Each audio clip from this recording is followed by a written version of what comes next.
ஹல்லேலூயா, ஹல்லேலூயா, ஹல்லேலூயா. உற்சாகமாக இருக்கிற கரங்களை உயர்த்தி அல்லேலூயா சொல்லுமே. ஹல்லேலூயா, ஹல்லேலூயா. நாம் ஜீவனுள்ள தேவனை ஆராதித்து கொண்டிருக்கிறோம். ஹல்லேலூயா. ஜீவனுள்ள தேவனை பற்றி நாம் தியானித்து கொண்டிருக்கிறோம். இந்த நாளிலும் என்னை இந்த இடத்துல உங்களுக்கு முன்பாக ஒரு ஊழியக்காரனாய், ஆமேன், முதலாக நான் பிரசங்கிக்கிறேன். நான் பிரசங்கம் பண்ணியிருக்கிறேன். அநேக நேரம் எங்களுடைய சர்ச்சில் திருமணம் நான் பிரசங்கம் பண்ணியிருக்கிறேன், பேசியிருக்கிறேன். யூத் மத்தியில், வாலிபர்கள் மத்தியில் நான் பேசியிருக்கிறேன் அநேக தரம். ஆனாலும் வெளியே வந்து கர்த்தருடைய வார்த்தையை பகிர்ந்து கொள்கிறது இதுதான் முதல் தடவை. இது கர்த்தர் என்னை இந்த தினத்தில் இங்கே என்னை கொண்டு வந்து சேர்த்ததுக்காக நான் கர்த்தரை அதை இதுமாய் ஸ்தோத்திருக்கிறேன். ஆமென், ஹல்லேலூயா. ஏன்னா எத்தனை பேருக்கு தெரியும் நான் இந்த வீட்டு மருமகன்ட்டு? ஏன்னா நான் இத்தனை வருஷம் நான் மருமகனாக இருந்திருக்கிறேன். பின்னாடி வருவேன், சில பேரை பார்ப்பேன், சிரிப்பேன், விஷ் பண்ணுவேன், அத்தோடு நான் போயிடுவேன். ரொம்ப பேச்சுக்கள். ஏன்னா எப்போனா நான் வந்து காலேஜ் டைமில் என்னுடைய வேலை செய்யும் போது என் ஃப்ரெண்ட்ஸ் கூட பார்த்தீங்கன்னா அதிகமாக பேசுறது பார்த்தீங்கன்னா நானாக தான் இருப்பேன். எவனோ என்கிட்ட மாட்டினா தப்பிக்க முடியாது. பாருங்கள், அன்றைக்கி நைட் அவன் ஒருத்தன் மாட்டிட்டானா அன்றைக்கி அழுதுருவான். அப்படி தான் பேசி பேசி பழக்கம். என்றைக்கு நான் அதெல்லாம் விட்டு முழுசாக கர்த்தருக்குள்ளேயே வெளியே போகிறதே விட்டேன், ஃப்ரெண்ட்ஷிப்புன்றதே போகவே மாட்டேன் அப்படின்னு மாறணும், அன்னிலேருந்து என் பேச்சு, தேவையில்லாத பேச்சின் காரியங்கள் என்ன பாயிட்டு குறைந்து விட்டது. பாருங்கள், அதனால தான் என்னை நிறைய பேருக்கு என்ன இருக்காது, தெரிந்திருக்காது. ஓ, இவர் தான் வந்து இந்த வீட்டு மகன். அதுக்காக தான் நான் திருப்பி ரீகன்ஃபார்ம் பண்ணிக்கிறேன். சரிங்களா, நான் இந்த வீட்டு மருமகன். கர்த்தருடைய ஊழியத்தை இப்பொழுது நான் வந்து கடந்த 7ஆம் தேதியில் ஆர்டினேஷன் பண்ணாங்க. இப்பொழுது தான் ஸ்டார்ட் பண்ணியிருக்கிறேன். எனக்கு கர்த்தர் இத்தனை வருடங்களாய் சேர்த்து வைத்த கர்த்தருடைய வார்த்தையை இன்று உங்களோடு பகிர்ந்து கொள்ளும்படி, ஆமேன், என்னை கொண்டு வந்த கர்த்தருக்கு நான் அதிகமாக ஸ்தோத்திரங்களை எடுக்கிறேன். ஒரு சிறிய சாட்சியை நான் பகிர்ந்து கொண்டு நம்ம என்ன பண்ணுவோம், கர்த்தருடைய வார்த்தைக்கு கடந்து செல்வோம். ஹல்லேலூயா, ஹல்லேலூயா. உற்சாகமான கரங்களை அல்லேலூயா சொல்லுவோமே. ஹல்லேலூயா. ஆமேன், ஆமேன், ஆமேன். பாருங்கள், என்னுடைய தாயினுடைய செய்தியை அநேகர் கேட்டிருப்பீர்கள். ஆமாம், எப்படி வந்து ஹிந்துலேருந்து கன்வெர்ட் ஆகி வந்தாங்க, என்னெல்லாம் கஷ்டப்பட்டாங்க, எல்லாமே எப்படி ஊழியத்தில் நாங்கள் உள்ளே வந்தோம், கர்த்தருக்குள்ளாக உள்ளே வந்தோம், கர்த்தர் எங்களை எப்படி கொண்டு வந்து இதனால் எங்களை நடத்தினார் சொல்லி எங்களுடைய தாயினுடைய சாட்சியை கேட்டிருப்பீங்க. இது வந்து ஒரு தாய், ஆமேன், பட்ட பாடுகள். ஒரு இந்துவாக இருக்கும் போது கூட ஒரு மகன் என்னென்னலாம் பாடுகள் பட்டான், ஆமேன், தாய் பட்ட பாடுகள் அவன் எப்படி அதெல்லாம் கடந்து வந்தான், கர்த்தர் அதற்கப்புறம் அவனோடு இருந்து எப்படி அவனை வழி நடத்தினார். இன்று இந்த நாளிலே 36வது வயதிலே கர்த்தருக்கென்று ஊழியம் செய்யும்படியாக, ஆமேன், முழு நேர ஊழியக்காரனாய் கொண்டு வந்து சேர்க்கும்படியாக, ஆமேன், இந்த நேரத்தில் வைத்த கர்த்தரை அந்த காரியத்தை குறித்து நான் உங்களோடு பகிர்ந்து கொள்ள ஆசைப்படுகிறேன். ஆமேன், ஹல்லேலூயா. பாருங்கள், ஆதியில் நாங்கள் இந்து குடும்பத்தில் வாழ்ந்து வந்தோம். எங்கள் அம்மா எப்படின்னா, காலையில் காஃபி வேணும்னா கூட காலையில் எழுந்து அந்த பாலை வாங்கிட்டு வந்து பூஜை போட்டு அந்த பாலை படைச்சிட்டு அதுக்கப்புறம் தான் எங்களுக்கு காஃபியே. பாருங்கள், அது வரைக்கும் என்ன இல்லை, காஃபியும் இல்லை, டீயும் இல்லை. எல்லா பிரதோஷங்களுக்கும் நாங்கள் என்ன பண்ணி ஆகணும், எங்கள் அம்மா கோயிலுக்கு போய் ஆகணும். கூட யார் போய் ஆகணும், நானும் போய் ஆகணும். பாருங்கள், ஒரு இந்துவாக வாழ்கிறது அவ்வளோ ஈஸி இல்லைங்க. கிறிஸ்டியனாக கூட நம்ம ஞாயிற்றுக்கிழமை ஒரு நாள் வந்துட்டு போதும். ஆனால் இந்துவாக வாழ்றது கொஞ்சம் கடினம்தான். அதுவும் எங்கள் அம்மா கூட வாழ்கிறது இன்னும் கடினம்தான். ஏன்னா அவங்க சின்ன வயசுலேருந்து எங்கே தான் இருந்தாங்க, எல்லாருக்கும் தெரிஞ்சிருக்கும்னு நினைக்கிறேன். திருவொற்றியூர் வடிவுடைய அம்மன் கோயில்னு சொல்லி நீங்கள் கேள்விப்பட்டிருப்பீங்க. அதுலேருந்து 3வது வீடு. ஸோ இங்கே வீடுனா அங்கே வீடு, அந்த வீடு தான் வந்து கோயில், அவ்வளோதான். ஸோ அவங்க வாழ்ந்தது வளர்ந்தது எல்லாமே அந்த கோயில் ரோட்லேயே, கோயிலுக்குள்ளேயே தான். ஸோ அவங்களுக்கு என்னென்னா, எப்போ பார்த்தாலும் கோயிலுக்குள்ளே இருக்கணும், பூஜையில் இருக்கணும், பிரதர்ஷங்களில் பங்கு பெறணும். இப்படி தான் வந்து என்ன பண்ணாங்க, என்னையும் கூட்டி கொண்டு முடியாது, கடுப்பாக தான் இருக்கும். ஏன்னா நான் என்ன பண்ணி ஆகணும், போய் விளையாடணும். சின்ன வயசு அது, 12, 11 வயசு, 10 வயசு. பாருங்கள், ஒரு நாளைக்கு நான் எங்கள் அம்மாவை ட்ரெயினில் போயிட்டு நான் தான் என்ன பண்ணுவேன், ஒரு சைக்கிள் இருக்கும் எங்களுக்குன்னு, அந்த சைக்கிளை நான் ஓட்டிகிட்டு போயிடுவேன். நான் ட்ரெயினுக்கு வெயிட் பண்ணுவேன் பிளாட்ஃபார்மில். எங்கள் அம்மா வந்த பிறகு அவங்க ஓட்டிக்கிட்டு நாங்கள் 2 பேரும் வந்து டபுள்ஸில் வீட்டுக்கு வருவோம். அன்றைக்கி ஒரு நாள் நான் பிளாட்ஃபார்மில் உட்காந்துட்டு இருக்கேன். ஒரு லேடி வந்தாங்க. தம்பி, நீ யார், எங்கே இருக்கேன்னா சொன்னேன், நான் இந்த மாதிரி இங்கே இருக்கேன், எங்கள் அம்மா கூட்டணும். அன்றைக்கி அந்த லேடி ஒன்று சொன்னாங்க, நீ இயேசுவை நேசி, அவர் ஒன்று வந்து அன்பானவர், அவரை நேசி, அவரை நீ பற்றிக்கோ, அப்படின்னு சொல்லிட்டு முடிச்சுட்டு போயிட்டாங்க. அதுக்கப்புறம் என்ன சொன்னாங்கன்ற அந்த அளவுக்கு ஞாபகம் இல்லைன்னா ரொம்ப சின்ன வயசுன்ட்டு. அன்றைக்கி நாங்கள் வீட்டுக்கு வந்துட்டோம். வீட்டுக்கு வந்துட்ட பிறகு எங்கள் அம்மா வந்து காஃபி போட்டு கொடுக்குறாங்க. ஆத்தின்னு இருக்கும் போது நான் சொன்னேம்மா, இந்த மாதிரி ஒரு லேடி வந்தாங்கம்மா, என்கிட்ட வந்து இயேசுவை பற்றி சொன்னாங்கம்மா, நீ என்ன பண்ணு, இயேசுவை பற்றிக்கோ, இயேசுவை ஏற்றுக்கோன்னு சொன்னாங்கம்மா, நம்ம கிறிஸ்டியனாக மாறிடலாமாம்மா அப்படின்னு. அந்த காஃபி கப்பு பறந்தது பாருங்க. இனி நீ என்ன பண்ணக்கூடாது, இந்த பேச்சு உனக்கு வாயிலேருந்து வந்தா நீ வீட்லேயே இருக்கக்கூடாது. அடுத்த வார்த்தை கேட்டது, நம்ம தெய்வங்கள் நமக்கு பண்ணாது என்ன இயேசு வந்து உனக்கு பண்ண போறாரு பாருங்க. இப்படியான ஒரு வைராகியத்தின் உச்சியில் இருந்த ஒரு தாயின் மகன் தான் நான். ஆமென், ஹல்லேலூயா. பாருங்க, திடீர்னு ஒரு இடி. ஸ்கூல்லேருந்து வரேன், உங்கள் அம்மாவுக்கு உடம்பு சரியில்லை. என்னாச்சு? வயிறு வலி. டாக்டர்கிட்ட கூட்டின்னு போயிட்டாங்க. அங்கே ட்ரிப்ஸ் ஏறுது. டாக்டர் சொல்லிட்டாரு, நீங்கள் ஸ்கேன் பண்ணி பாருங்கன்னு சொல்லிட்டாரு. ஸ்கேன் பண்ணுறாங்க, ஒன்றுமே இல்லை. திரும்பவும் ஒரு 2 வாரத்துக்கு அப்புறம் வழி. என்ன பண்ணுறதுன்னு தெரியல. இப்படி போய்கொண்டு இருக்கிற காலத்தில் தான் திடீர்னு ஒரு சாமியார்கிட்ட போனோம், திருவச்சூரில் கார்கில் நகரில். அங்கே சாமியார்கிட்ட போனால் அவர் கண்ணா பாருன்னாரு. கண்ணை பார்த்தாங்க. கண்ணை பார்த்தோன்னே சொன்னார், அம்மா நீ மட்டும் இல்லை, உனக்குள்ளே இன்னொன்றும் இருக்குது, நீ என்ன பண்ணு, வந்து உக்காரு. கூட சுற்றுறது யார்? நான் தான். அந்த 11 வயசு 12 வயசில் கூட சுற்றின்னு இருக்கிறேன். கார்கிலுக்கும் அந்த பாகிஸ்தான் கார்கிலுக்கு தான் நான் போகல. நான் இந்த கார்கிலுக்கு நான் சுற்றிட்டு இருக்கேன். நான் போய் உக்காஞ்சா திடீர்னு அம்மா மேலே வந்து ஏதோ ஒன்று ஆடுமா. பார்த்ததே இல்லை, இதெல்லாம் எனக்கு தெரியவே தெரியாது. திடீர்னு யாரோ பேசுகிறாங்க, பேர் சொல்லுது, எதனால் வந்தேன்னு சொல்லுது. அந்த சாமியார் என்ன பண்ணுறாரு, ஒரு 15 ஊதியத்தை பற்ற வச்சிட்டாரு. பற்ற வச்சுட்டு, தம்பி புட்றா அம்மா கையான்றாரு. நானும் பிடிச்சிக்கிறேன். அவர் காலில் சூட வைக்கிறாரு. யோ, ஏன் முன்னாடியே எங்கள் அம்மா மேலே நீ சூட வச்சுன்னு என்னையே நீ பிடிக்க சொல்கிறியா, என்னையா பண்ணுற, ஒன்றும் தெரியல. நான் அதுதான் சொன்னேன், நான் போன வாரத்தில் கூட சாட்சி சொல்லும் போது சொன்னேன். அந்த பருவம், அந்த 10, 11, 12 வயசு பருவம் என்னன்னா, நான் ஒரு கை குழந்தையா இல்லை, என்ன இப்போ சின்ன பசங்க எனக்கு இருக்கிறாங்க, இவங்கள மாதிரி இருந்தால் கூட என்ன அது தெரியாது என்ன நடக்குதுன்ட்டு. நாங்கள் பாட்டுன்னு விளையாடி இருந்திருக்கலாம். இல்லை ஒரு ஒரு வாலிப காலமாக இருந்திருந்தா கூட என்ன பண்ணியிருக்கலாம், ஏதாவது ஒரு ஃப்ரெண்ட்ஸுக்கிட்ட கேட்டு, எப்பா இந்த மாதிரி நடக்குது, ஏதாவது சொல்ல முடியுமா, ஏதாவது வழி இருக்கான்னு என்ன பண்ணியிருக்கலாம், தேடி கண்டுபிடிக்கலாம். இந்த வயசு பார்த்தீங்கன்னா ஒன்றுமே தெரியாது, ஒன்றுமே புரியாது. பாருங்க, அவங்க என்ன செய்கிறாங்களோ செய்வான், அவ்வளோதானே தவிர என்ன நடக்குதுன்னே தெரியல. இப்படி தான் எங்களுடைய வாழ்க்கை ஆமேன் ஆரம்பித்தது. பாருங்க, அந்த நாட்களில் எங்களுடைய நீண்ட கால கிறிஸ்தவ நண்பர் இயேசு நாமத்தை அறிவித்தாருங்க. அந்த இயேசுவின் நாமத்தை அறிவித்தது மட்டுமல்ல, எவ்வளவு ஈஸியாக பிசாசின் பிடியிலிருந்து ஒரு மனுஷன் வெளிவர முடியும் என்று சொல்லி அவர் என்ன ரொம்பலாம் சொல்லித்தரல. பாருங்கள், என்ன எப்பா பிசாசு வந்தால் என்ன பண்ணு, 91வது சங்கீதத்தை எடுத்துக்கோ, ஃபுல்லாக வாசி. அந்த ஆதி நாட்களிலே எங்களுக்கு பலன் கொடுத்த ஒரு அதிகாரம், ஒரு சங்கீதம், வசனம் அப்படின்னா எங்களுக்கு ஆறுதல் கொடுத்த, உற்சாகம் கொடுத்த ஒரு அதிகாரம்னா 91வது சங்கீதம் தாங்க. பாருங்கள், இந்த நாட்களில் அந்த ஒரு சங்கீதத்தை வச்சு என்ன பண்ணுவோம், நானும் எங்கள் அப்பாவும், எங்கள் அம்மா பக்கத்துலேயே படுத்துட்டு இருப்பாங்க, லத்தா லத்தான்னு பேசிகிட்டு இருப்பாங்க. திடீர்னு 3வது லத்தாக்கு பேச்சு வராது, கண்ணு மாறும். நான் பக்கத்தில் கையில் பார்த்துட்டு இருப்பேன். திடீர்னு அப்பா வருவார், லத்தான்னா ஆக்ஷன் எல்லாம் மாறிடும்.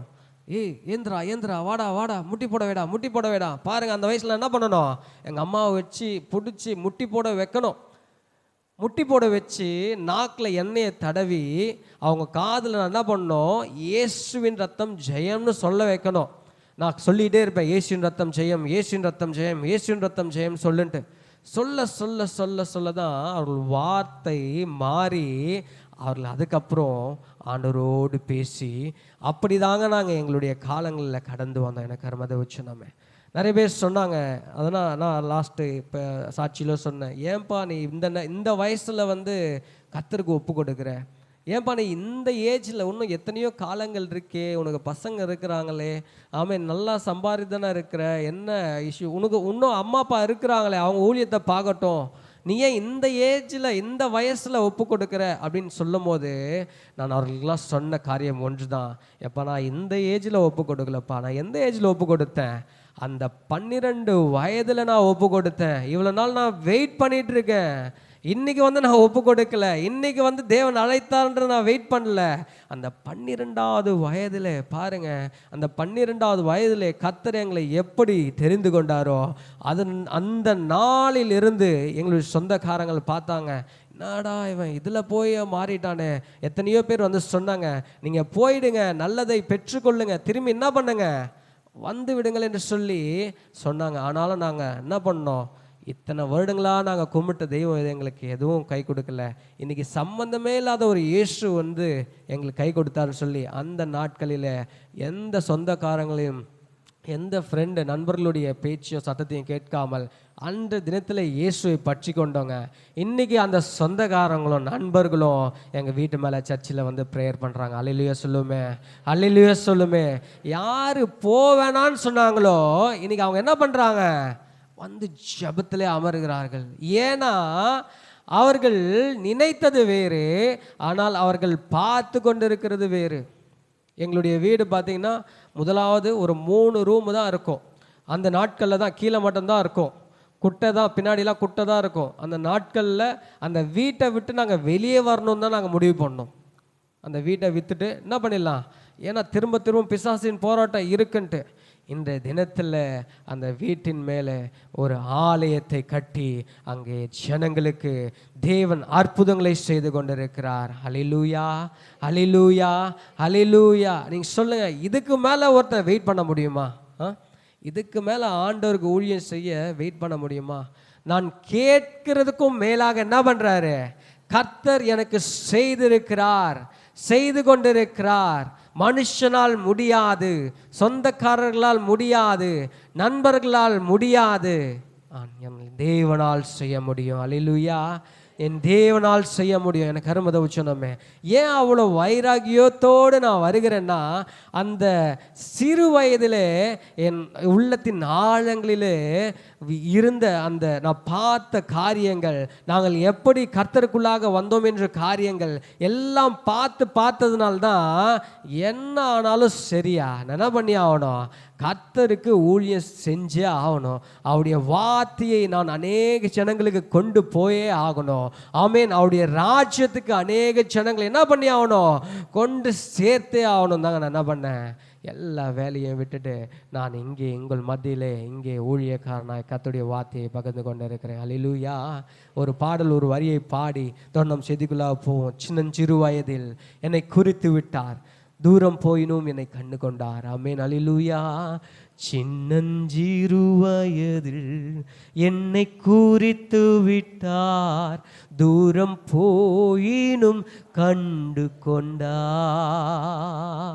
சின்னஞ்சிறு வயதில் என்னை குறித்து விட்டார், தூரம் போயினும் கண்டு கொண்டார். சின்னஞ்சிறு வயதில் என்னை குறித்து விட்டார், போயினும் கண்டாம். தமது ஜீவனை எனக்கும் அளித்து ஜீவன் பெற்றுக்கொள் என்றுரைத்தார். தமது ஜீவனை எனக்கும் அளித்து பெற்றுக்கொள் என்றுரைத்தார். ஆனந்தமே, பரமானந்தமே,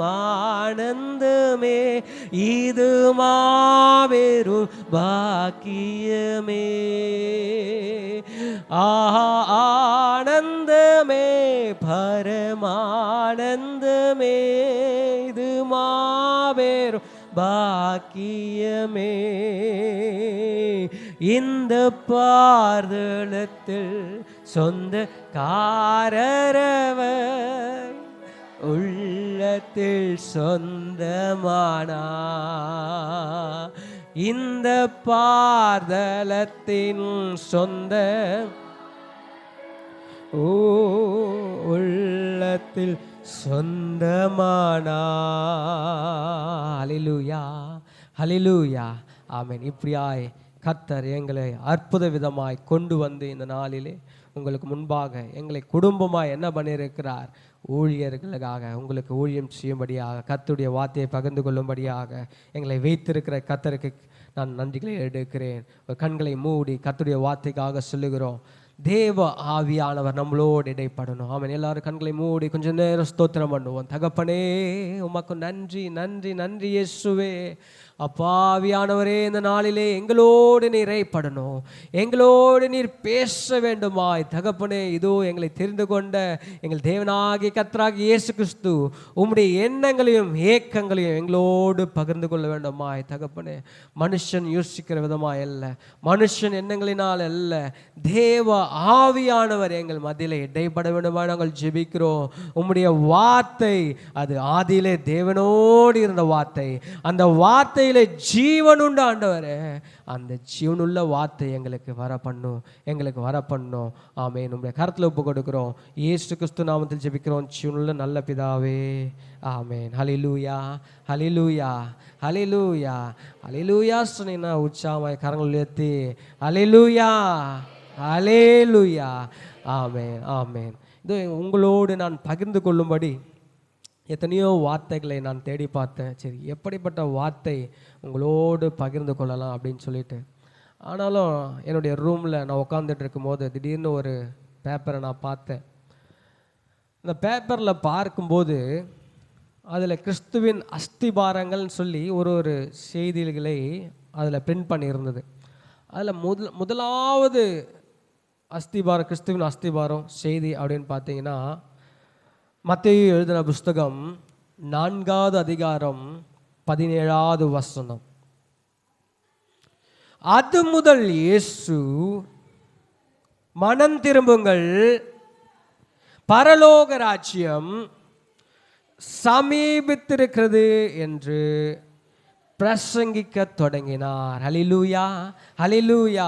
அவர்கள் எல்லா எருசலேம், நாசரேத் எல்லா ஊர்களையும் சுற்றி வந்து அவர் என்ன பண்ணுறாரு, அது முதல் அவர் என்ன பிரசங்கத்தை போதிக்கிறார், மனம் திரும்புங்கள், பரலோக ராஜ்யம் சமீபித்திருக்கிறது. பாருங்க, அந்த தினத்தில் இயேசுவானவர் பேசின முதல் பிரசங்கத்தை, காரியத்தை குறித்து இந்த நாளிலே என்னுடைய முதல் பிரசங்கத்தில் உங்களோடு பேசும்படியாகும், உங்களோடு அதில் உள்ள கருத்துக்களை, தேவனுடைய எண்ணங்களை உங்களோடு பகிர்ந்து கொள்ளும்படியாகும் கர்த்தர் இந்த நாள் என்னை கொண்டு வந்து சேர்த்திருக்கிறார். ஹல்லேலூயா ஹல்லேலூயா. இந்த ஒரு வசனம் பார்த்தீங்கன்னா ரொம்ப சின்ன வசனம் தான். என்ன பண்ணுறாரு, அது முதல் இயேசு என்ன பண்ணுறாரு, மனம் திரும்புங்கள், பரலோக ராஜ்யம் சமீபித்திருக்கிறது. சின்ன வசனம் தான். ஆனால் இதற்குள்ள ஆழமான காரியங்களை கர்த்தர் ஒளித்து வைத்திருக்கிறார். ஆமென் ஹல்லேலூயா. ஆழமான உவமைகளை ஆமென் நம்ம நிறைய தடவை நாம் வேதத்தில் வாசித்து பார்த்துருப்போம். அநேக நேரத்தில் கர்த்தராகிய இயேசு கிறிஸ்து என்ன பண்ணுறாரு, உவமைகளினாலே அவர் தங்களிடத்தில் இருக்கிற ஜனங்களிடத்தில் பேச தொடங்குகிறார். ஆமென் ஹல்லேலூயா.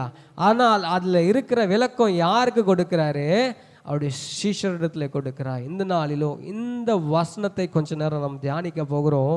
தியானித்து நாம் கடந்து சொல்ல போகிறோம். கர்மத உச்சனமே இந்த வசனத்தில் சொல்லுகிறபடி முதலாவது மனம் திரும்புங்கள்.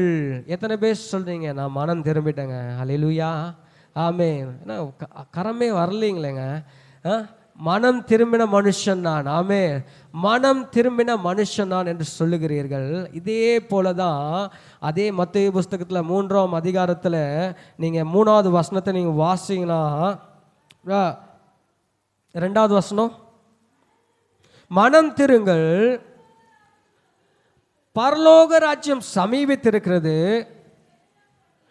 என்று யாரு, யோவான் ஸ்நானன் வனாந்தரத்தில் இருந்து அவன் என்ன பண்ணுறான், மனம் திரும்புங்கள், பரலோக ராஜ்யம் சமீபித்திருக்கிறது. பாருங்க, அடுத்த வசனம் நீங்கள் வாசித்து பார்த்தோமானால் 5வது வசனம், அப்பொழுது பாருங்க யாரெல்லாம் வராங்க, எருசலேம் நகரத்தார் யாவரும், யூதேயா தேசத்தார் அனைவரும், யோர்தானுக்கு அடுத்து சுற்றுப்புறத்தார் யாவரும் அவனிடத்திற்கு போய் பாவங்களை அறிக்கையிட்டு யோர்தான் நதியில் அவனால் ஞானஸ்தானம் பெறுகிறார்கள். அது மட்டுமல்ல, பரிசேயர் சதுசேயர் எல்லாம் வராங்க.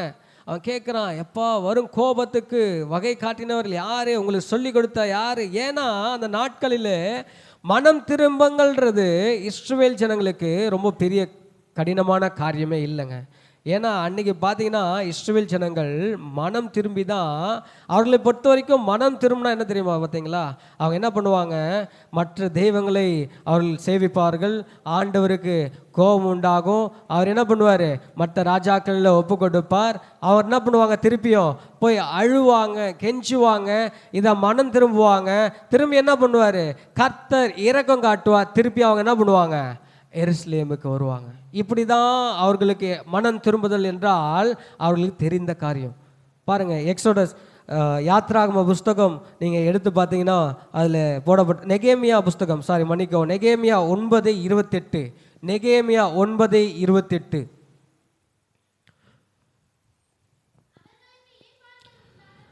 அவர்களுக்கு இளைப்பாறுதல் உண்டான போதோ, பாருங்க, அவங்க எப்பெல்லாம் பிரச்சனையே இல்லை, எப்பெல்லாம் அவர்களை சுற்றி எந்த ராஜ்யமும் அவர்களை அடிக்க வரல, எப்பெல்லாம் அவங்க இளைப்பாறுதலாக இருக்கிறாங்களோ, அப்போ அவங்க என்ன பண்ண தொடங்குகிறார்கள், மறுபடியும் உமக்கு முன்பாக பொல்லாப்பு செய்ய தொடங்கினார்கள். ஆகையால் அவர்கள் சத்துருக்கள் அவர்களை ஆளும்படிக்கு அவர்கள் கையில் ஒப்புவித்தீர். அவர்கள் என்ன பண்ணுறாங்க, என்ன பண்ண கேட்கலங்க எனக்கு, மனம் திரும்பி உம்மை நோக்கி கூப்பிட்ட போதோ நீ பரலோகத்திலிருந்து கேட்டு அவர்களை உம்முடைய இரக்கங்களின்படியே, எத்தனை தரமாங்க, அநேக தரம். இஸ்ரவேல் ஜனங்களுக்கு இதுதாங்க ஒரே வேலை. கர்த்தர் கொண்டு வருவார், அடிமைத்தனத்துலேருந்து கொண்டு வருவார், எகிப்துலேருந்து கொண்டு வருவார், பாபிலோன்லேருந்து கொண்டு வருவார். திருப்பி என்ன பண்ணுவாங்க, தேவனுக்கு முன்பாக பொல்லாப்பு செய்வாங்க. திருப்பியும் கர்த்தர் அவர்களை ஒப்பு கொடுப்பார். இதுதான் திரும்பி திரும்பி. அதனால தான் அன்னைக்கு யோவாஸ்தானன் சொல்லும் போது, மனம் திரும்புங்கள்னு சொல்லும் போது, அன்னைக்கு அவங்களுக்கு என்ன தெரியல, பெரிய கடினமாகவே தெரியல. கிளம்பி வராங்க, வாப்பா வாப்பா வாப்பா, இன்னைக்கு ஒரு சத்தம் கேட்குது, நம்ம என்ன பண்ணுவோம், போய் ஞானஸ்தானம் பெற்றுட்டு வந்துருவோம். இதை பண்ணிட்டோம்னா என்ன பண்ண போகுது, சீக்கிரம் என்ன பண்ண போறாரு, நம்முடைய ராஜா வர போறாரு. ஏன்னா அந்த நாட்களிலே அவர்கள் என்ன பண்ணி கொண்டு இருக்கிறார்கள், ரோம அரசாங்கத்தின் கீழ் அடிமைகள். அப்படியான ஒரு ராஜ்யத்திலே அவர்கள் வாழ்ந்து கொண்டிருக்கிறார்கள். இப்போ அவங்களுக்கு என்ன தேவை, சீக்கிரம் எங்களுடைய ராஜா தேவை. அவர் என்ன பண்ணி ஆகணும், எங்களை மீட்டு அவர் ராஜ்யம் பண்ணோம். இதுக்காக தான் வெயிட் பண்ணுறாங்க. பாருங்க, அன்னைக்கு யோவான் ஸ்நானன் சொல்லுகிற போது கூட்டம் கூட்டமாக கிளம்பி போகிறாங்க. பரிசேயர் சதுசேயர் எருசலேம் நகர் யூதேயா தேசத்தார் எல்லாரும் கிளம்பி போகிறாங்க. ஏன்னா அவர்களுக்கு என்ன இல்லை, மனம் திரும்புதல் பெரிய பிரச்சனை இல்லை. பாருங்க, ஏன்னா அவங்களுக்கு மனம் திரும்புதலே என்னன்னா, அந்த 10 கட்டளைகள் கொடுக்கப்பட்டிருக்கிறது, அதுக்குள்ளே அடங்கி இருக்கிற அந்த கற்பனைகள், இதுதான் அவங்களுக்கு தெரிஞ்ச மனம் திரும்புதல். எனக்கு கர்மத வச்சனமே. ஆனாலும் இங்கே இயேசு பேசுகிற மனம் திரும்புதல் டிஃப்ரெண்டாக தெரியுது. பாருங்க, இயேசு பேசுகிறார், மனம் திரும்புங்கள். அன்னைக்கு யோவான் சொல்லும்போது கூட்டமாக போகிறாங்க. ஆனால் இயேசு இங்கே பேசும்போது அதே பரிசேயர் அதே சதுசேயர் சொல்கிறாங்க, நீ தான் கிறிஸ்துவா, நீ தான் தீர்க்கதரிசியா, எங்களை அனுப்பினவருக்கு நாங்கள் என்ன சொல்லணும். பாருங்கள், அவங்களால கண்டுபிடிக்க முடியல. ஏன்னா இயேசு சொல்லுகிற மனம் திரும்புதல் கொஞ்சம் டிஃப்ரெண்ட்டாக இருக்குது. ஆமென், ஹல்லேலூயா. எனக்கு கர்மத வச்சனமே, மனம் திரும்புதல் அப்படின்னா என்ன, நம்ம பாவத்தை அறிக்கையிட்டு தேவனத்தில் ஒப்புரு ஆகுறது மட்டும் இல்லைங்க. பாருங்க, மனம் திரும்புதல்னா அது ஒரு டிஃப்ரெண்ட் கான்செப்டுங்க. நாம் வாசிப்போம், லூக்கா எழுதின புஸ்தகம் 19வது அதிகாரத்தில் 2வது வசனத்தை வாசிப்போம். லூக்கா எழுதின புஸ்தகம் 19வது அதிகாரம் 2வது வசனம். யார் அவன், அதுக்கு முன்னாடி வசனம் ஸ்டார்ட் பண்ணுவோமே. அவர் எரிகோவில் பிரவேசித்து அதன் வழியாக நடந்து போகையில் ஆயக்காரருக்கு தலைவனோ, யாரா இருந்தாரு, எனக்கு சரியா கேட்கல, ஐஸ்வர்யவானாய் இருந்த சகேயு என்னப்பட்ட ஒரு மனுஷன். பாருங்க, அவன் யாரு, ஆயக்காரன் அல்ல, ஒரு கவர்மெண்ட் ஜாப்ல இருக்கிறவன் ஆயக்காரர்கள் எல்லாருக்கும் அவன் என்ன பண்றான்? தலைவனாய் காணப்படுகிறான். அவன் சொல்றது தான் சட்டம். இன்னைக்கு இவ்வளோ அமௌண்ட் எனக்கு டேக்ஸ் வரணும், அதில் இவ்வளோ பங்கு எனக்கு வரணும்னு அவன் சட்டம் போட்டானா என்ன பண்ணி ஆகணும்? எல்லா ஆயக்காரரும் கலெக்ட் பண்ணி கொண்டு வந்து என்ன பண்ணி ஆகணும்? அவங்ககிட்ட கொடுத்தாகணும். அப்படியான ஒரு ஆயக்காரர்களுக்கு தலைவனும் ஐஸ்வர்யவானுமாய் இருக்கிறான். பாருங்க, இப்ப இவங்கிட்ட என்ன தோணுது? ஒரு மனம் திரும்புதல் இங்கே காணப்படுகிறது. இயேசு எப்படிப்பட்டவரோ பாருங்க. இயேசு அவன் என்ன பண்ணல? இயேசு கிட்ட போயிட்டு அவன் ப்ரேயர் பண்ணல. இயேசு கிட்ட போயிட்டு அவர் என்ன பண்ணல? நன்மையை பெற்றுக்கொள்ள. இயேசு கிட்ட போயிட்டு எந்த சுகத்தையும் பெற்றுக்கொள்ள. இயேசு கிட்ட போயிட்டு எந்த ஐஸ்வர்யத்தையும் அவன் பெற்றுக்கொள்ள. அவன் என்ன பண்றான்? இயேசுவை பற்றி அவன் கேள்விப்படுகிறான். இயேசு பேசுகிற வார்த்தைகள் அவன் காதில் விழுகிறது. இயேசு செய்கிற அற்புதங்கள் அவன் காதில் விழுகிறது. இவர் எப்படிப்பட்டவரோ வாசிப்போமே. இயேசு என்று அவரை பார்க்க வகை தேடினான். எனக்கு அருமதை உச்சனமே. நிறைய நேரத்தில் நம்ம சொல்லுவோம், எப்படிப்பா மனம் திரும்பின? நிறைய பேர் சொல்லுவாங்க, என்கிட்ட பாவமே இல்லையா. பாருங்க, எங்கள் அம்மா ஆதியில் தேவனை தேவன் இயேசுக்குள்ளாக வரும்போது அவங்க சொல்கிறது ஒரே காரியம் தான் உண்டு. ஏன் இந்துலேருந்து கன்வெர்ட் ஆகணும்? எப்போ நாங்கள் என்ன பண்ணல? யாருக்கும் பாவம் செஞ்சதில்லைப்பா. யாருக்கும் நான் என்ன பண்ணி ஆகலை? கெடுதல் செஞ்சதில்லைப்பா. ஆனாலும் எங்களுக்கு இப்படிப்பட்ட பிரச்சனை வந்ததில்லை. பாருங்க, மனுஷர்களுக்கு எப்படியான ஒரு எண்ணம் இருக்குது. அவங்ககிட்ட என்ன இல்லை? பாவம் இல்லை. நான் யாருக்குன்னா கெடுதல் செஞ்சிருந்தால் அது பாவம். யாருடைய இடத்தனா நான் அபகரித்திருந்தால் அது பாவம். நம்ம யாருன்னா நான் ஏமாத்திருந்தால் பாவம். பாருங்க, இதுதான் இவர்கள் மத்தியிலே, அநேக ஜனங்களுடைய மத்தியிலே பாவமாய் காணப்படுகிறது. எனக்கு அறுபது வச்சு தேவனை பொறுத்த வரைக்கும் பாவனை எதுனா, உனக்கும் தேவனுக்கும் இடைவேளை ஒரு கேப் உண்டாக்குகிற எந்த காரியம் வந்தாலும் அது பாவம். பாருங்க, ஆராதனைக்கு வரணும், சடனாக என்ன ஆகுது? வீட்டில் ஒரு விசேஷித்த ஒரு சொந்தக்காரங்க வராங்க, என்ன பண்ணி ஆகணும்? அவங்க 9 மணிக்கு நான் ஆராதனை இருந்தாகணும். ஆனால் அவங்க எத்தனை மணிக்கு வராங்க? 9:15 வராங்க. இல்லை 9 மணிக்கு தான் வராங்க. நான் இப்போ என்ன பண்ணி ஆகணும்? சரி, ஆராதனையில் என்ன பண்ணுவோம்? கொஞ்சம் நேரம் லேட்டாக போய் கலந்து கொள்வோம். இவங்கள பார்த்தீங்கன்னா இவங்க எப்போ வராங்க? எப்பயோ தான் வராங்க. வாரம் தான் ஆராதனைக்கு போகணுமா? எனக்கு அருமதை வச்சுனோமே. இது பாவம். கொஞ்சம் சத்தியம் கொஞ்சம் கடினமாய் தான் இருக்கும். எனக்கு அருமதை வச்சுனோமே. உங்களை நான் எதற்கு வழிநடத்தி கொண்டிருக்கிறேன்? அந்த வசனத்தை வாசித்தபடி பரலோக மனம் திரும்புங்கள், பரலோக ராஜ்யத்துக்கு நான் உங்களை வழிநடத்தி கொண்டிருக்கிறேன். எனக்கு அருமதை வச்சுனோமே. எது பாவம்? நம்ம நினைப்போம், சரி நம்ம இப்போ பைபிள் வாசிக்கலாம் அப்படின்னு சொல்லிட்டு நம்ம என்ன பண்ணுவோம்?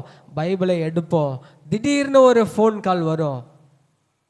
சரி, இந்த ஃபோனை அட்டன் பண்ணிட்டு என்ன பண்ணுவோம்? வேதத்தை வாசிப்போம், ஜெபம் பண்ணுவோம், அந்த ஃபோனை எடுப்போம். அந்த ஃபோன் போகிற டைம் 1/2 மணி நேரம் 3/4 மணி நேரம். உன் தேவனையும் உன்னையும் பிரிக்கிற அந்த ஃபோன் கால் என்ன? பாவம். எனக்கு ரொம்ப வச்சோமே.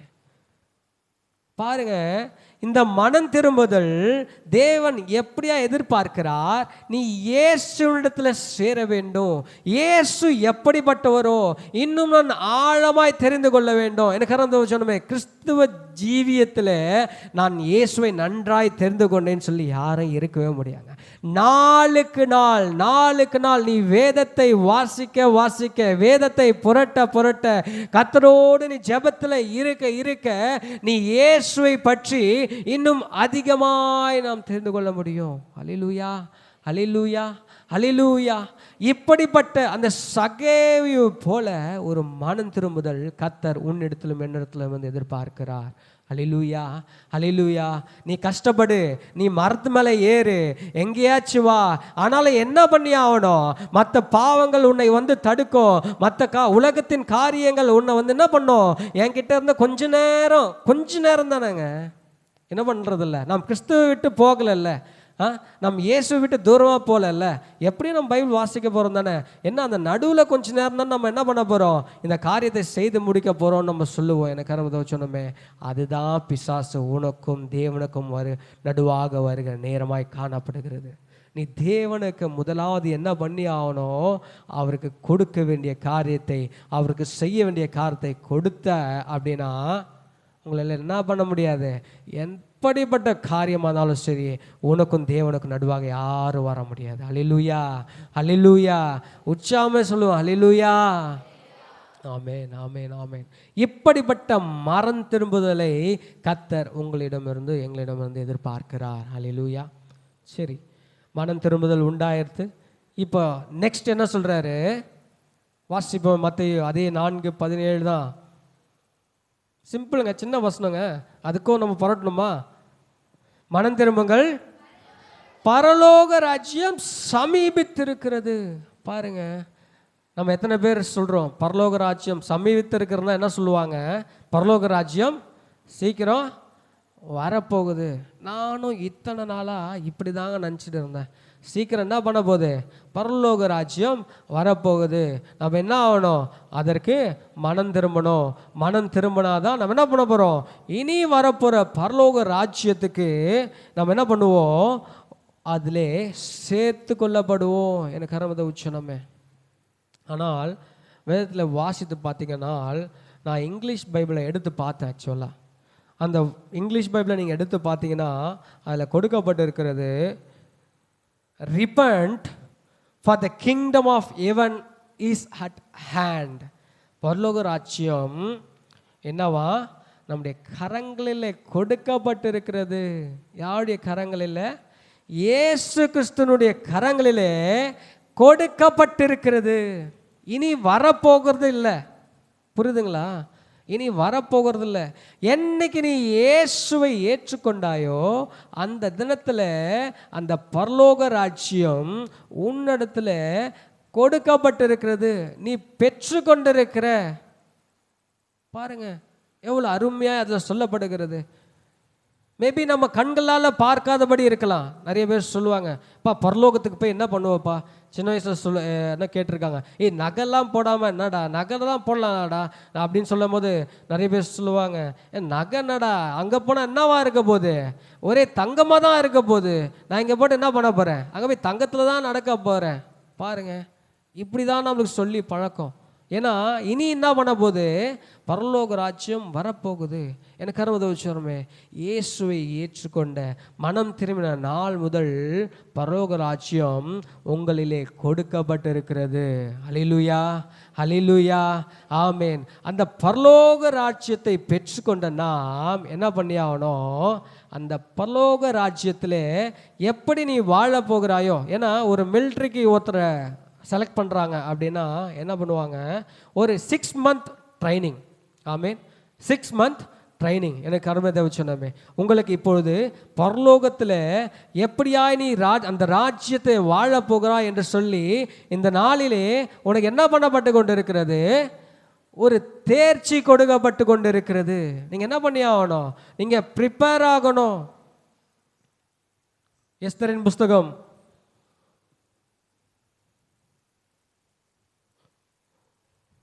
2ஆம் அதிகாரம் 12வது வசனத்தை வாசிப்போம். எஸ்தர் புஸ்தகம் 2வது அதிகாரம் 12வது வசனம்.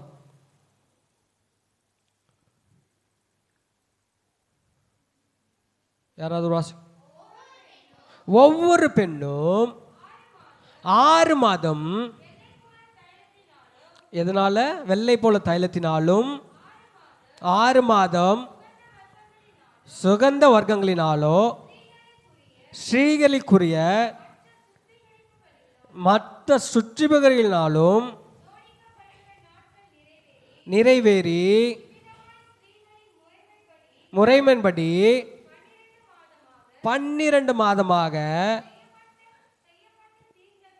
தீர்ந்த பின்பு, பாருங்க, அவங்க என்ன பண்ணி ஆகணும்? 1 வருஷம் அவங்கள சுத்திகரிக்கணும், அவங்கள சரி பண்ணணும். ஏன்னா அவர்கள் யாருக்கு முன்பாக போய் நிற்க போகிறார்கள்? ராஜாவுக்கு முன்பாக. எனக்கு அருமதை வச்சனமே, பரலோக ராஜ்யம் சமீபத்திருக்கிறது அல்ல, அந்த பரலோக ராஜ்யம் உங்களுக்கு கொடுக்கப்பட்டிருக்கிறது.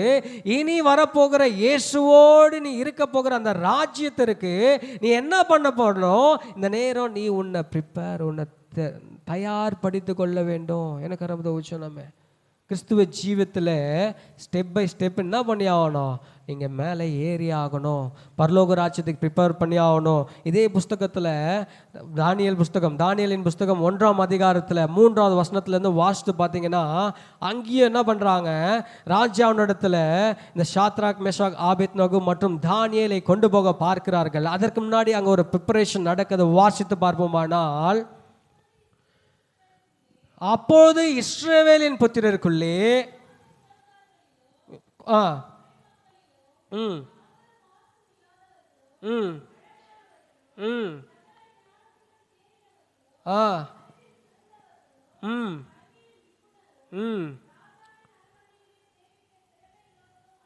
ஆகிய கொண்டு வரவும்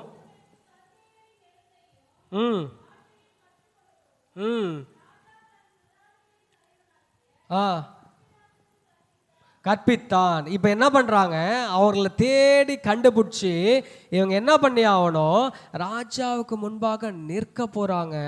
இவங்களை என்ன பண்ணி ஆகணும், ராஜா பார்க்கும்போது அழகுள்ளவர்கள், அறிவுள்ளவர்கள், தேறினவர்கள் அப்படின்னு சொல்ல பாஷையிலேருந்து அவர்கள் என்ன பண்ணியிருக்கணும், கற்பிக்கப்பட்டு இருக்கணும். அதற்கப்புறம் வாசிங்க, ராஜா தன் உண்ணும் போச்சனத்திலும் தான் குடிக்கும் திராட்சை ரசத்திலும் தினம் ஒரு பங்கு நியமித்து, பாருங்க எத்தனை வருஷம், 3 வருஷம். எனக்கு கர்ம தவச்சனமே, நீங்கள் பரலோக ராஜ்யத்திற்கு காத்திருப்பீர்களானால், ஆமென், பரலோக ராஜ்யத்தில் நீங்கள் பங்கு பெற வேண்டும் சொல்லி நீங்கள் எதிர்பார்த்து அதை நோக்கி காத்திருப்பீர்களானால், நீங்கள் இப்போ என்ன பண்ணி ஆகணும், அந்த பரலோக ராஜ்யத்திற்கு நீர் எப்படி இருக்க வேண்டும் என்று சொல்லி இந்த நாளிலே உங்களை தயார் செய்து கொள்ள வேண்டும். ஏன்னா இங்கே இருக்கிற ராஜாவோ அவன் நாளைக்கு மரித்து போகலாம். உன்னிடத்துல என்னிடத்துல இருக்க போகிற ராஜா நித்தம் நித்தம் அவருக்கு கீழே தான் நம்ம வாசம் பண்ண போகிறோம். வெளிப்படுத்தின விசேஷம் 21வது அதிகாரத்தில் நீங்கள் வாசித்து பார்த்தீங்கன்னா 3வது வசனத்தில் வாசித்து பார்த்தீங்கன்னா, மேலும் பரலோகத்திலிருந்து உண்டான ஒரு பெரும் சத்தத்தை கேட்டேன். அது இதோ இருக்கிறது. எங்க இருக்குதா, மனுஷர்களிடத்துல. நன்றாய் புரிந்து கொள்ளுங்கள், பரலோக ராஜ்யம் யார்கிட்ட இருக்கு, இயேசுவை ஏற்றுக்கொண்டாயானால் அந்த பரலோக ராஜ்யம் இன்ற தினத்தில் உன்னிடத்தில் இருக்கிறது. நீங்களே என்னவா இருக்கிறீர்கள், எனக்கு ஆலயமா இருக்கிறீர்கள். உங்களிலே நான் என்ன பண்ணுவேன், வாசம் பண்ணுவேன். அந்த இயேசு அங்க இருக்கிறார்னா, அந்த இயேசு உன்னிடத்துல வாசம் பண்ணி கொண்டு இருக்கிறார்னா, அவர் சொன்ன அந்த பரலோக ராஜ்யம் உன்னோடு இருக்கிறது. எனக்கு சொன்னோமே, கரங்களை தட்டி கர்த்தருக்கு நன்றி சொல்லுவோம். ஆமென், ஆமென், ஆமென். இதுதாங்க இஸ்ரவேல் ஜனங்களுக்கு இன்னைக்கும் புரியல. என்னையா இந்த மனுஷன் மனம் திரும்பும்னா, பரவாயில்ல, மனம் திரும்புறது தானே நம்மளுக்கு ரொம்ப ஈஸி, நம்ம அடிக்கடி பண்றது தான், ஒன்றும் பிரச்சனை இல்லை, பண்ணிடலாம். ஆனா பரலோக ராஜ்யம் நமக்குள்ள இருக்குன்றாங்களே, இதுக்கு நான் என்ன பண்ணணும்னு தெரியலையே, இவர் சொல்ற காரியங்களை என்னால பண்ண முடியலையே. பாருங்க, ஏன்னா அவர்களை பொறுத்த வரைக்கும் வெளிய மனுஷர்கள் பார்க்கிறதற்கு அவங்க என்ன பண்ணலாம், நல்லவர்கள் போல வாழ்ந்துடலாம். இங்கே பிரச்சனைன்னா இயேசு சொல்கிறாரு, ஏப்பா உன் எண்ணத்திலேயே எந்த பாவமும் இருக்கக்கூடாதுன்னு சொல்லும் போது தான் இங்கே பிரச்சனையே ஸ்டார்ட் ஆகுது. அப்போ தான் இங்கே பிரிவினை உண்டாகுது இயேசுக்கும் அவர்களுக்கும். பாருங்கள், நீ வெளிப்புறமாக என்ன பண்ணலாம், 4 பேருக்கு நல்லது செஞ்சேன், நான் ஆலயத்துக்கு போனேன், ஓய்வு நாளை ஆசரித்தேன், பாருங்கள் என் அப்பா தகப்பன் தந்தையை நான் பார்த்து கொண்டேன், எந்த தெய்வங்களையும் நான் என்ன பண்ணல, கும்பிடலை, 10 கட்டளை வாசித்திருப்பீர்கள்னு நான் விசுவாசிக்கிறேன். யாத்திராகமம் 20வது அதிகாரத்தில் இருக்குது, நீங்கள் அப்புறமே வாசித்து பாருங்கள். இதெல்லாம் நான் என்ன பண்ண முடியும், வெளியே இருக்கிற ஜனங்கள் பார்த்தா சாட்சி சொல்ல முடியுமே. ஆனால் இங்கே என்ன சொல்கிறாரு, உனக்குள்ள மாற்றங்கள் உண்டாகணும். எனக்கு சொன்னமே, மாறுதல் எங்கே உண்டாகணும், அந்த சகையை போல உனக்கு உள்ள மாற்றங்கள். அது வரைக்கும் யாருக்கும் தெரியாதுங்க. அவன் உள்ள மாறின அந்த உள்ளத்தில் மாற்றங்கள், அந்த மனம் திரும்புதல் வந்தது, அவன் இயேசுவை நோக்கி நான் ஏறி பார்க்கணும்னு போனது, அது வரைக்கும் அவன் கீழே வேலை செஞ்சவங்களுக்கு, சொந்தக்காரங்களுக்கு, சுற்றி உட்கார்ந்துருந்தவங்களுக்கு யாருக்குமே தெரியாது. எப்போதான் தெரியுது, இயேசு பார்த்து சொல்கிறார், சகைவன் என்ன பண்ண, இறங்கி வாயா, நான் இன்னைக்கு உங்கள் வீட்டில் என்ன பண்ணி ஆகணும், பந்தி உக்காரணும். பாருங்க, பரலோக ராஜ்யம் எங்கே வருது இப்போ? சகையினிடத்துல வீட்டில் வருதுங்க.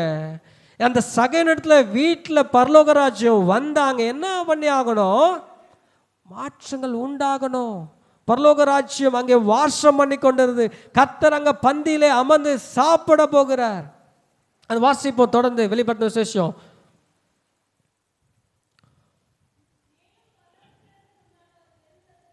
அதெல்லாம் படிச்சுட்டு, வாசஸ்தலம் இருக்கிறது, அவர்களிடத்தில் அவர் வாசமாய் இருப்பார், அவர்களும் அவருடைய ஜனங்களாய் இருப்பார்கள். தேவன் தாமே அவர்களோடு இருந்து அவர்களுடைய தேவனாய் இருப்பார். அவர்களுக்கு கண்ணீர் யாவையும் தேவன் துடைப்பார். இனி மரணம் இல்லை, துக்கம் இல்லை, ஆறுதல் இல்லை, வருத்தம் இல்லை, முந்தினவர்கள் ஒழிந்து போயின என்று விளம்பினது. பாருங்க, அவருடைய ராஜ்யத்தில் நீ பங்கு பெறுவாயானா உனக்கு என்ன இருக்கக்கூடாது, துக்கம் இருக்கக்கூடாது, சஞ்சலம் இருக்கக்கூடாது, கஷ்டம் இருக்கக்கூடாது. ஏன்னா தேவன் தாமே அங்கே வாசம் பண்ணி கொண்டு இருக்கிறார். எனக்கு உதவிச்சோமே, ப்ரிப்பேர் ஆகணும், தயார் ஆகணும். நாம் காலங்காலமாய் சொல்ல முடியாது, ஏதோ தேவன் வரப்போகிறார், என்னை கூட்டி கொண்டு போகிறார்ன்ட்டு.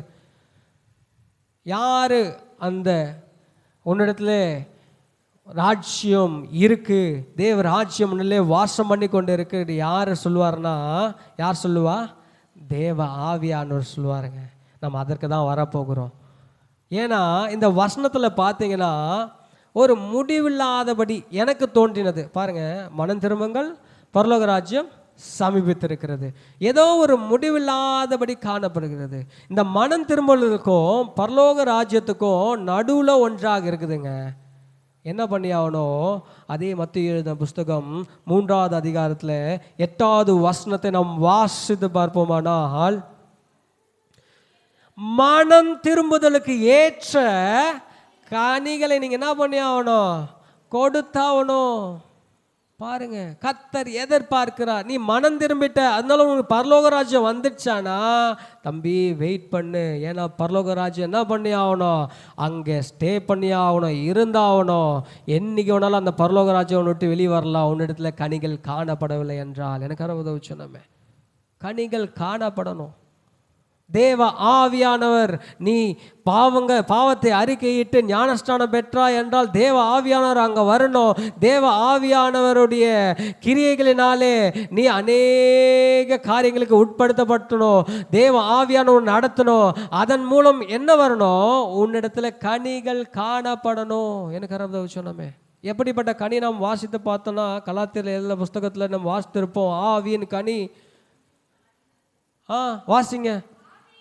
ஆவியின் கனியோ அன்பு, சந்தோஷம், சமாதானம், நீடிய பொறுமை, தயவு, நற்குணம், விசுவாசம், சாந்தம், இச்சையடக்கம், இப்படிப்பட்டவைகளே.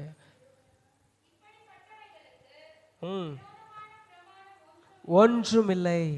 எனக்கு அருமை தேவச்சனமே, உன்னிலே கனிகள் காணப்படுமானால், இந்த கனிகள் எனக்குள்ள இருக்குப்பா, சமாதானம் இருக்குப்பா, அன்பு இருக்குப்பா, சாந்த குணம் இருக்குப்பா, இச்சை அடக்கம் இருக்குப்பா, எனக்கு அருமை வச்சனமே, இருக்கிறது மட்டும் அல்ல, இதன் மூலம் அநேக ஆத்துமாக்கள் ரட்சிக்கப்படணும், அவர்கள் சாட்சி சொல்லணும்.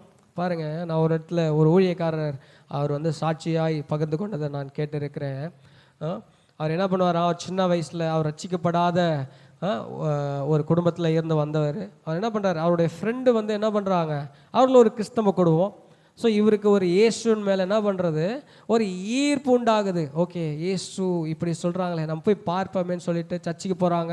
அவங்க அம்மா அப்பா, அந்த ஃப்ரெண்டோடைய அம்மா அப்பா பையன் 3 பேரும் போகிறாங்க, கூட இவரும் போகிறாரு. உள்ளே போனால் அந்த அம்மா அபிஷேகத்தில் நிரம்பி, ஆவியில் நிரம்பி, உற்சாகத்தில் நிரம்பி அந்நிய பாஷையை பேசுகிறாங்க. வல்லமையாக அங்கே ஒரு அற்புதமே அவர் பார்க்கும்போது ஆச்சரியப்படுறார். இப்படி ஒரு ஃபேமிலியா பாருங்க. முடிச்சுட்டு வராங்க, முடிச்சுட்டு வந்து வீட்டுக்கு வராங்க. இப்போ என்ன பண்ணி ஆகணும், ஞாயிற்றுக்கிழமையானா என்ன பண்ணுவாங்க, எங்கள் வீட்டில் ஞாயிற்றுக்கிழமையானா கறி தான். போய் என்ன பண்ணி ஆகணும், சிக்கன் குழம்பு செஞ்சாகணும். இப்போ என்ன பண்ணுறாங்க, பையனை கூப்பிட்டு, டேய் தம்பி இங்கே வாடா, இப்போ என்ன பண்ண, போய் சிக்கன் கடைக்கு போயிட்டு வா. பையன் என்ன பண்ணுறான், அம்மா என்னால் போக முடியாதும்மா, நான் என்ன பண்ண போகிறேன், கிரிக்கெட் விளாட போகிறேன் அப்படின்னு சொன்ன மாத்திரத்தில் அந்நிய பாஷை இங்கே என்ன ஆயிடுத்து, வேறு விதமான பாஷைகள் வர தொடங்கினது. இந்த மகன் இந்த இளைய இந்த பையன் பார்க்குறான், என்னடா இது, சர்ச்சில் போனால் அங்கே என்ன ஆகுது, அந்நிய பாஷை வருது, இங்கே வந்தால் என்ன ஆகுது, வேறு பாஷை வருகிறது. எனக்கு அருமை சொன்னமே, நாம் யோசிக்க வேண்டும்.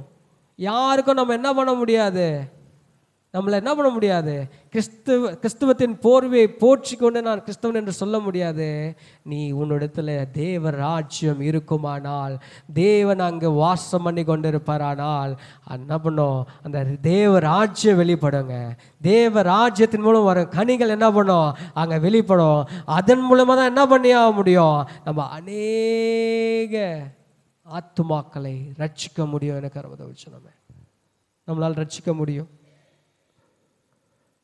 மத்திய 21:43, ஒருவேளை நம்மளால் இந்த கனிகள் கொடுக்க முடியவில்லை என்றால், நம்மளால் கனிகள் அவருக்கு ஏற்ற கனிகள் கொடுக்க முடியலன்னா, அங்கே சொல்லப்படுகிறது மத்திய 21:43, ஆகையால் தேவனுடைய ராஜ்யம் உங்களிடத்திலிருந்து நீக்கப்பட்டு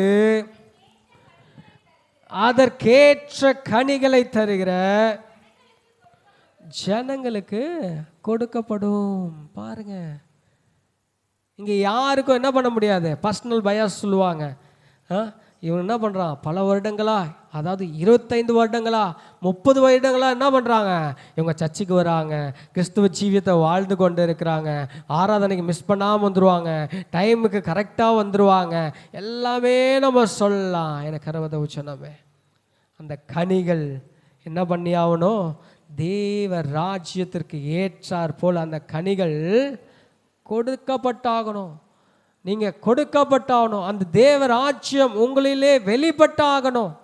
அந்த தேவ ராஜ்யத்திலே கர்த்தர் வந்து உங்களோட என்ன பண்ண போகிறாரு, பந்தி இருக்க போகிறார். நம்ம வாசித்து இருக்கிறோம், இன்னி தினத்தில் திருவந்து இருக்கிறது. ஆமே, என்ன பண்ணுறாங்க, லூக்கா இந்த புஸ்தகம் 26:26 நம்ம வாசித்தோமானால், லூக்காவின் புஸ்தகம் 26:26,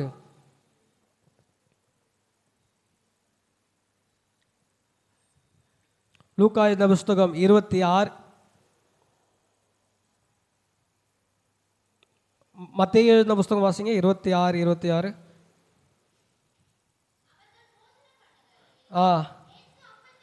ஆப்பத்தை எடுத்து ஆசீர்வதித்து அதை பிட்டு சீஷர்களுக்கு கொடுத்து, நீங்கள் வாங்கி புசியுங்கள் என்றார். பின்பு பாத்திரத்தையும் எடுத்து ஸ்தோத்திரம் பண்ணி அவர்களுக்கு கொடுத்து, பானம் பண்ணுங்கள், பாவமன்னிப்பு உண்டாகும்படி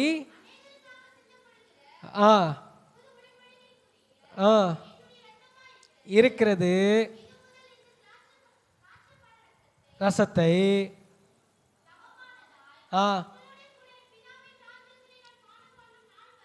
எங்க வரைக்கும், பிதாவுடைய ராஜ்யத்தில் நான் அங்கே வந்து பானம் பண்ண போகிறேன்ப்பா. இன்னைக்கு திருவிருந்தினாலே என்ன பண்ணுறாங்க, நீ உன் பாவத்தை அறிக்கையிடு, கர்த்தரிடத்தில் ஒப்புக்கொடு. ஏதாவது பாவத்திலே இருப்பேயானால், ஏதாவது மீறுதல் நீ செய்திருப்பாயானால், கடந்த நாட்களில் தேவனுக்கு பிடிக்காத காரியத்தை நீ செய்திருப்பாயானால், நீ என்ன பண்ணி ஆகணும், இன்னைக்கு பாவத்தை ஒப்பு கொடுத்து அறிக்கையிட்டு அதை விட்டு விட்டு பந்தியிலே பங்கு பெறணும் என்று சொல்லி தான் நாம் காலம் காலமாய் இந்த திருவிருந்து பந்தியிலே பங்கு பெறுகிறோம். எனக்கு அறுபது சொன்ன அப்படி அல்ல. நீ திருவிருந்து பந்தி பங்கு பெற போறனா, நீ என்ன பண்ண போற, தோ வரப்போகிற அந்த தேவ ராஜ்யத்தில் இயேசுவினோடு உட்கார்ந்து நீ என்ன பண்ண போற, அவரோட ஆமென் ரொட்டியையும் திராட்சை ரசத்தையும் உட்காந்து அமர்ந்து சாப்பிட்டு அவரோடு சிரிச்சு பேச போற. அதை நோக்கி தான் நீ என்ன பண்ணி ஆகணும், திருவிருந்தில் பங்கு பெறணும். அந்த ராஜ்யம் முன்னில வெளிப்படணும். இன்னமும் நீ உன்னை பாவத்தை அறிக்கையிட்டு கொண்டு இருந்து, இன்னமும் நீ மீறலை அறிக்கையிட்டு கொண்டு இருந்தால், எனக்கு அறுபது சொன்னமே, என்னைக்கா இருந்தாலும் அது மாற்றி கொடுக்கப்படும். ஏன்னா தேவனாகிய இயேசு கிறிஸ்து இந்த உலகத்துக்கு வந்தது எதற்கு?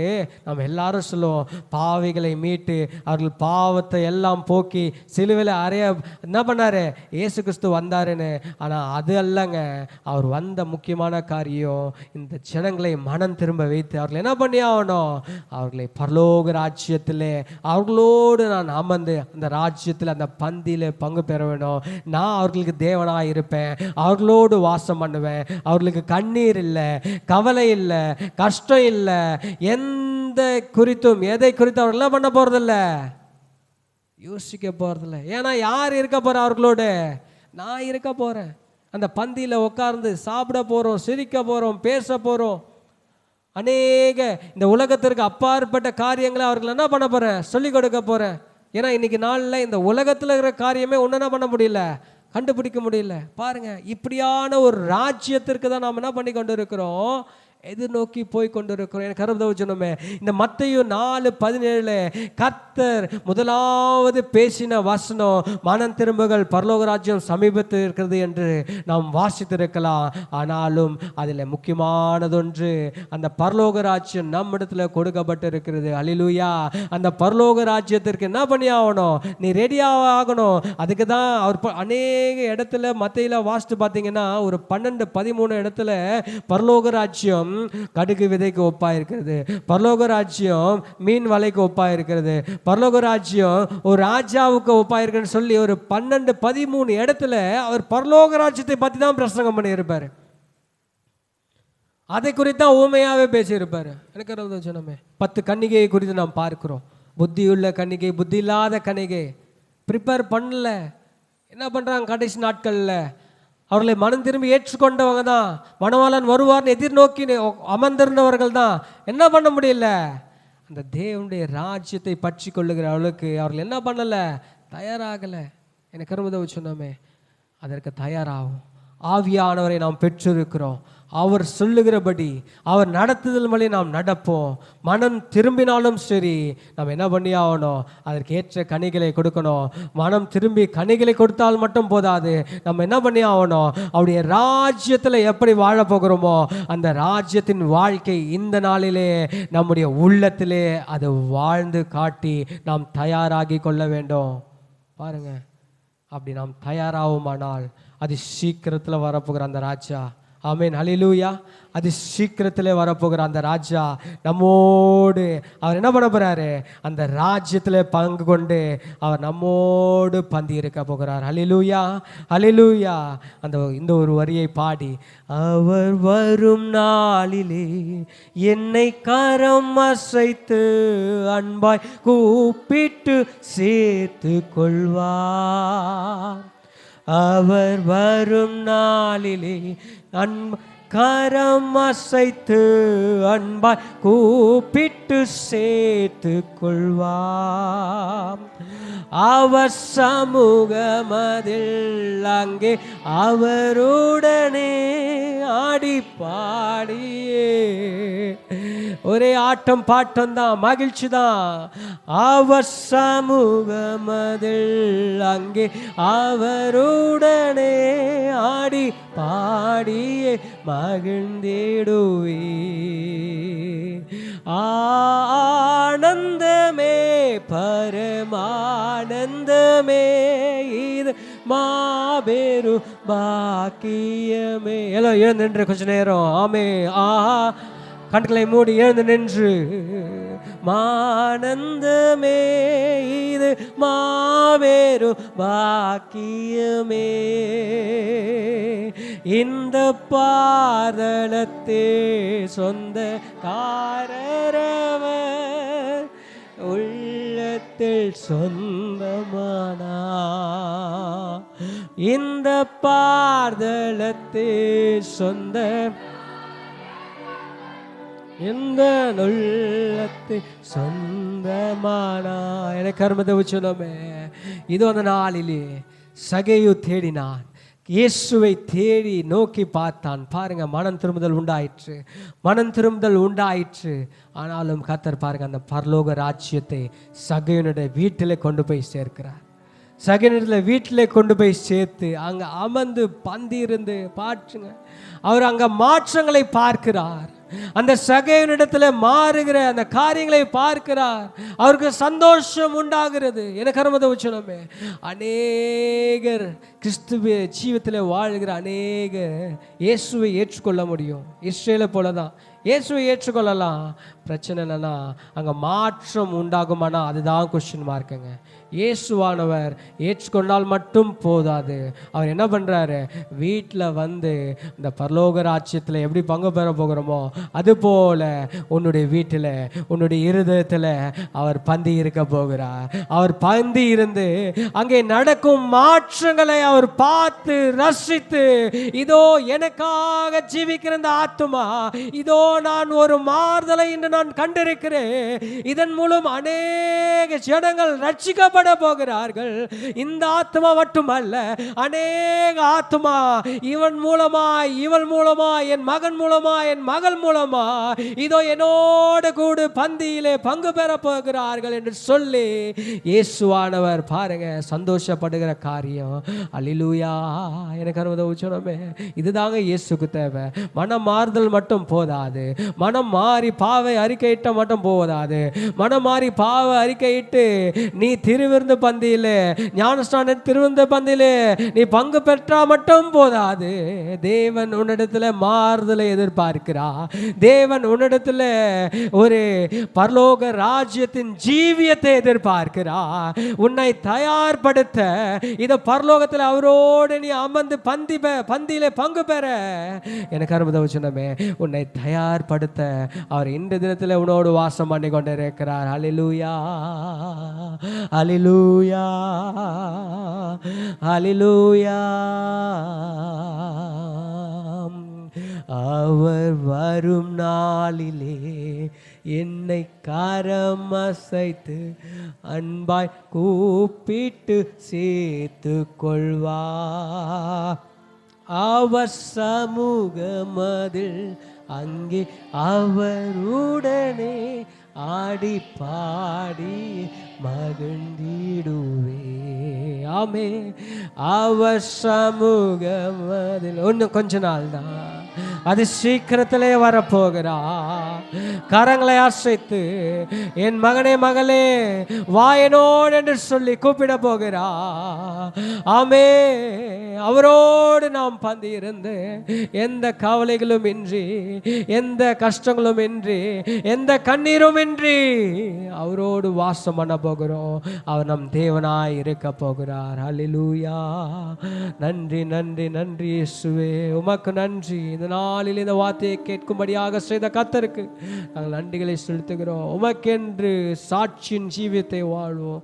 பரலோக ராஜ்யம் எங்களோடு இருக்கட்டும். நீர் எங்களோடு வாசம் பண்ணுங்க. அது சீக்கிரத்தில் உங்களை நாங்கள் காணப்போகிறோம். நன்றி செலுத்துகிறோம். இயேசு நாமத்தில் பிதாவே. ஆமேன், ஆமேன், ஆமேன்.